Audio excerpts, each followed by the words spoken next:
ipaningin yung apo ko. Hindi, kasi lahat yun nakikita mo. Sa akin lahat yung mga yan. Ay! Grabe ang yaman! Pwede mo pa sa'yo yan. Basta maging tayo lang. Ay! Meron naman kami lupa dun. Ay, may lupa to.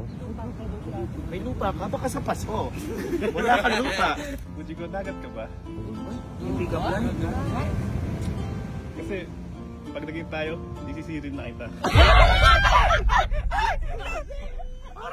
Lola, grabe naman to sisisir. Ay, hindi. Baka kasi malunod ka. Ay, Ililigtas! Palakpak! Palakpakan nyo? Sanay naman ako lumangoy. Ay, mahirap dyan. Grabe. Doon, na-excite na ako kasi Ay. may gusto ako sabihin sa'yo, matagal na eh. Ay! Ano sabihin mo? Matagal na kahapon lang kinakapagyan. Pero okay lang, matagal na sa akin yun. Ay! Buji ko? Ay! Buji ko? Ay! Ay!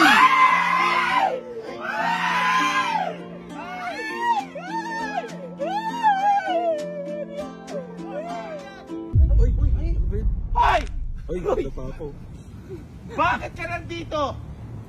Ha? Galing. Anong ginagawa mo? Hindi nyo alam. Ha? Oo nga, di namin alam. Paano ka nakasunod? Tumayo ka muna dyan, Frank. Ano ba yan? Sinisira mo yung moment ng dalawa na to? Trespassing to. Ipakulong mo to. Bakit pumapasok-pasok ka? Bakit ka nandito? Lola, nata naman kayo ni Buji ko sa kanya. Ayaw mo ba sa kanya? Oy, gusto. Ayaw lang ng food. Pero gusto niya. Ang sarap-sarap niya na parang Max.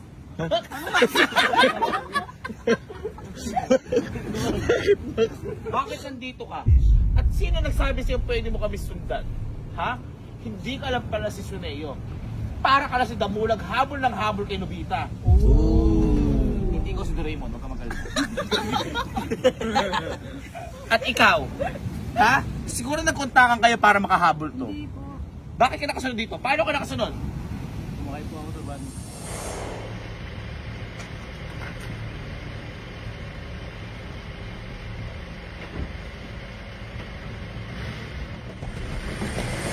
Sa van? Ano van? Sumakay ka sa van? Bakit? Parang daga. Ay! Uy! Parang daga! Tsaka stop yun eh.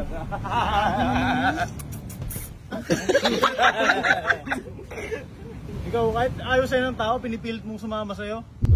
Paano mo sabi ka ayaw? Eh, nakaupo nga siya sa kapagkainan, no? Uy, oo nga. Kasi pinipilit nyo lang siya. Uy. Pili? Oo. Ano kami? Palipit? Uy. Henrik, huwag ka nang manggulo dito. Ayaw sa'yo ng apo ko. At ang pinakamatindi doon, ayaw ka namin para sa apo ko. Ikaw lang, ano? Ikaw lang. Kita mo nga, di ba ayaw mo kay Henrik? Oras! Ay, narinig mo ate! Gustavo, si Gustavo. Ano Gustavo? Nanood siya ng Bata Quiapo. Si Gustavo. Hoy, pag gusto mo yung nangyari din sa inyo ni Gustavo. Wala! Hindi siya kasali dito. Henry, sige. Ipapaubayan na kita dito dahil pamahay niya to. Hindi ako makikialam dyan. Sige, kausapin mo siya ng masinsin. Bakit ka nakapasok dito? Trespassing ka. Hindi mo ba alam na pwede kitang ipabaon dito sa mga bata? Ay! Papabaon! Babaon. Sana all binabaunan. Ay, ba't ganun? Pakap na pagkain. Baunan. Kahit na ipabaon mo ako dito, alam ko, kuhain pa rin ako ni Fuji ko. Ginawa mo pang ano? Hindi ka hukain yan, masiray ko po. Ay! Parang ang bobo ng dalawa na to. Ang pangit yung tingnan mo kang tatay. Uy! Kasama ng anak. Tatay daw. Hoy, tatay na mga magiging anak nila. Uy! Tama. Kita mo yung buhok mo, mukha kang seaweed dyan sa dagat eh. Uy! Seaweed! Seaweed daw. Tanggal yung makeup mo. Tanggal yung makeup mo, para may octopus sa taas. Uy! Uso yan, yun ang uso ngayon. Binabayaan uso. Bakit? Pangit daw. Bakit sa'yo parang pugad ng ibon? Uy! Ay, parang tayo ng ibon. Uy! Ay, ibon. Tumigil kayo! Para kayong mga bata dyan. Halika dito, Frank. Ikaw ang para sa apo ko. Ikaw nang bahala dyan. Trespassing yan eh. Napupuno na nga ako, Lola eh. Uy! Gusto ko nang ipabaon to. Uy! Guard, Ay! Ay! Kunin nyo nga yan, baon nyo sa lupa.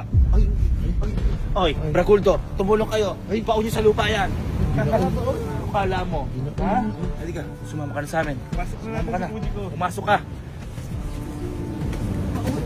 Una sa lupa. Sunod. Sunog. Ay!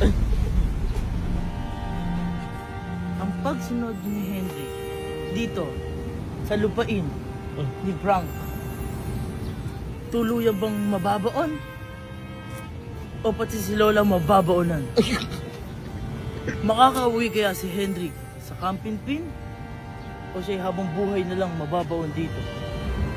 Muli nating abangan ang pagbaon ng bawat baonan.